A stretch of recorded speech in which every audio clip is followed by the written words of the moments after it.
What's going on, Solid Steppers? This is Miss Ward. I am currently at United Refrigeration Incorporated here in Tallahassee. Just got finished hanging out with the guys from Donald's Guy Heating and Cooling. Like, the entire team is here. It's hilarious, man. Just listen to these guys talking about the customer experiences.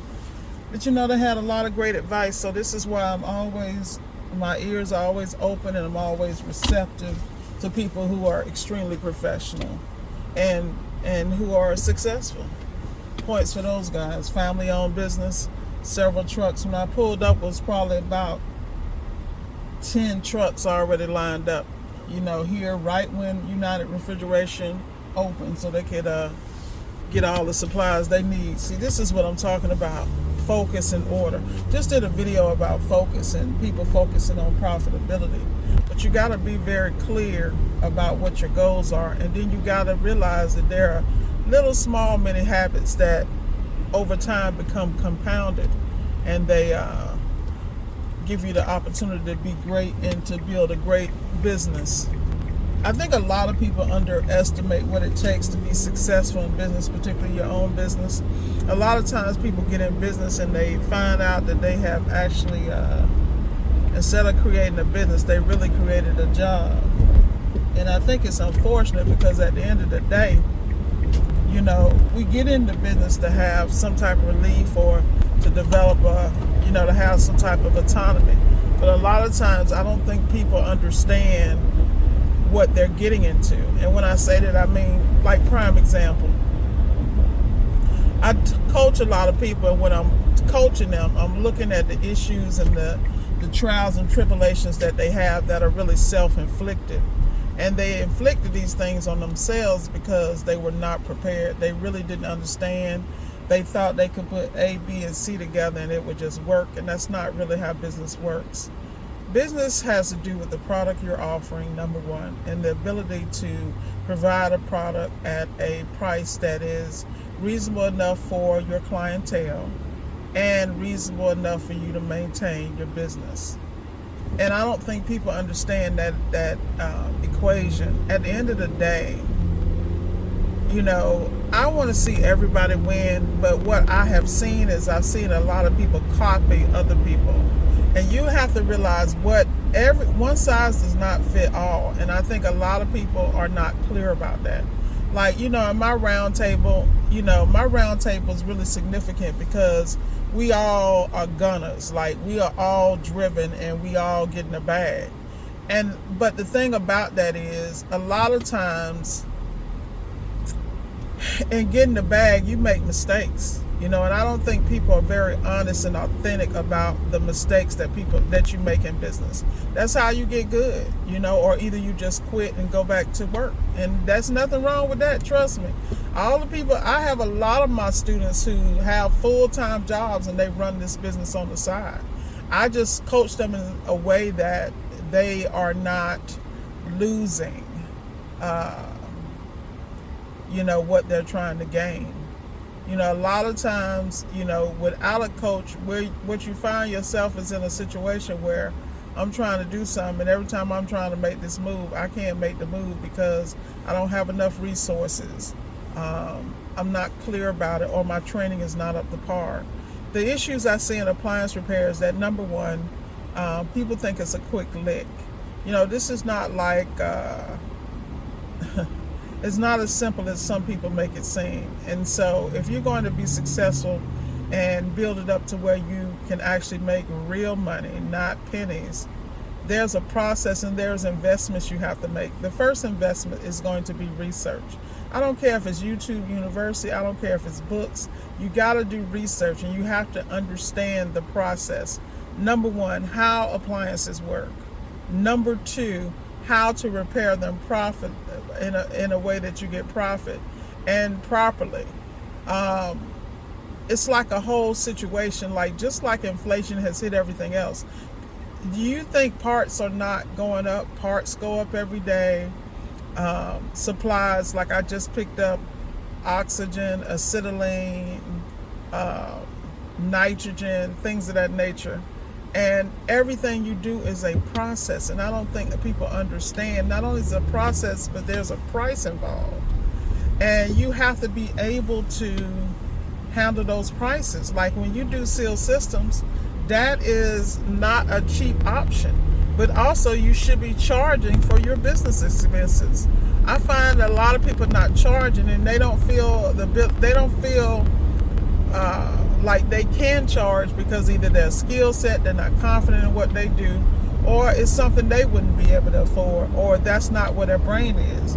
Everything comes back to mindset and being prepared. And the only way you're going to be prepared for some things is exposure. And how else do you get exposed except for getting in the field?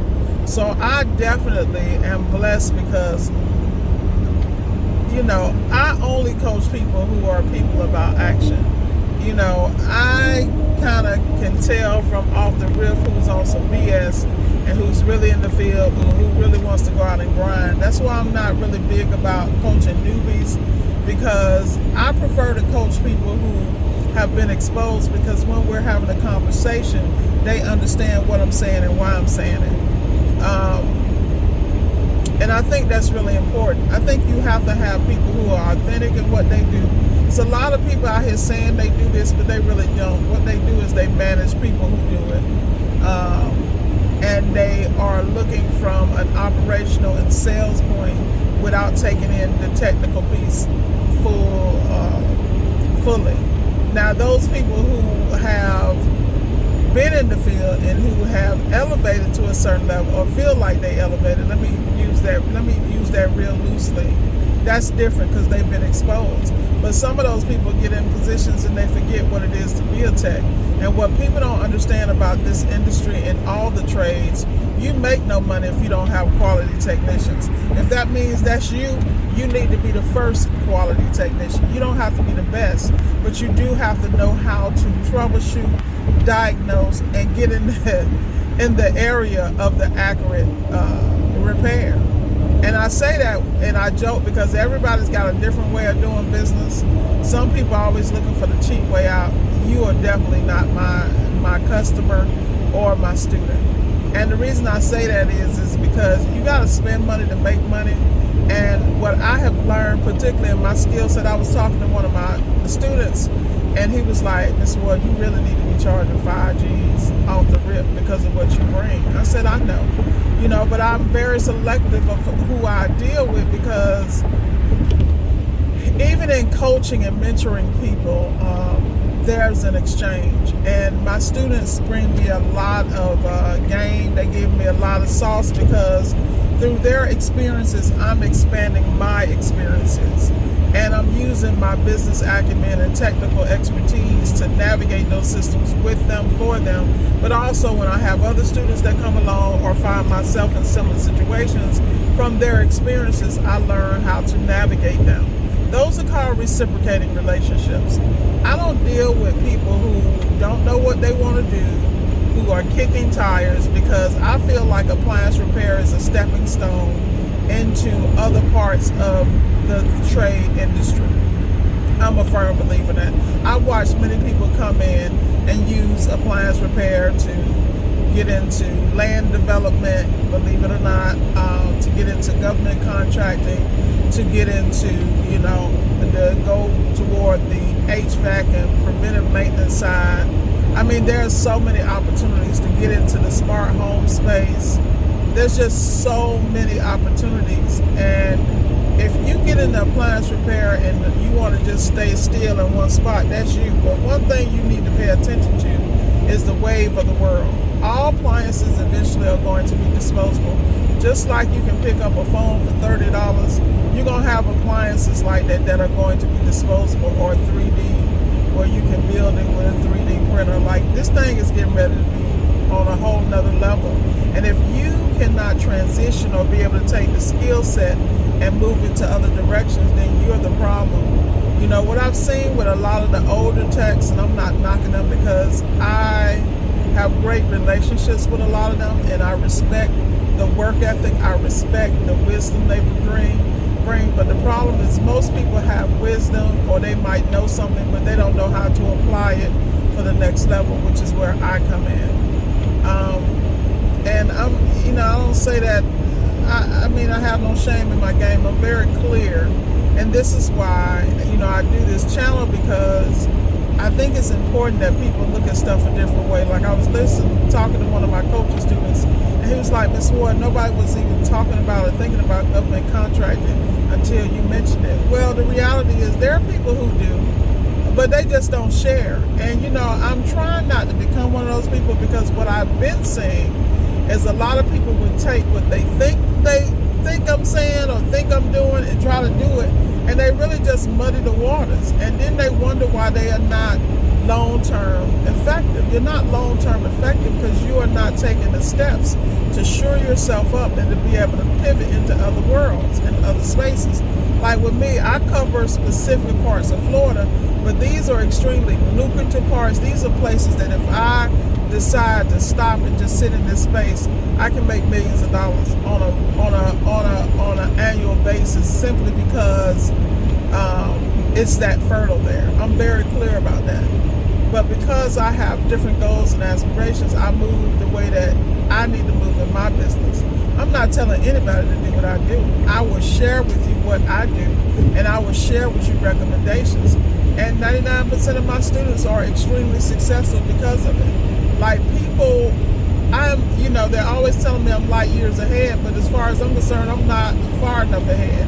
I need to be about 50 years ahead in my mind. And that's just me, dealing with me. And I'm that way for a reason, because I'm constantly learning, growing, and expanding my mind and my scope and my arena of influence. Because what I have learned is, what other people don't respect and appreciate that you bring to the table, or your acumen, there are other people that will, and they pay a premium for that, because they understand that they would not be where they are if it had not yet been for the experience or the exposure to me. And I feel the same way. There are several people in my life that I can go down a laundry list of people who really poured into me, even when I was not receptive, who protected me, even when I didn't know I needed protection. See, that's called humility. And most people don't have that. This is why there are people like me who have so much to bring to the table, but we're antisocial, because instead of honoring and respecting what we're giving you, most people don't appreciate it when it's free, for real. And they don't know what to do with it. And then they run to you for answers every 5 seconds instead of utilizing their God-given gift, which is called a brain. But that's a different conversation. I try myself to avoid those people at all costs, because they're leechers, they're parasites, and they're losers. So I try not to have any of those in my circle. And if you have any signs and I'm not talking to you, guess what? That's who you are. And don't take it personally. It just is what it is. You don't fit the blueprint. We can't go and do nothing together. And this is real world talk. This is what I mean about people being authentic. Most people don't want to be authentic about the game. They want to put the packages in a shiny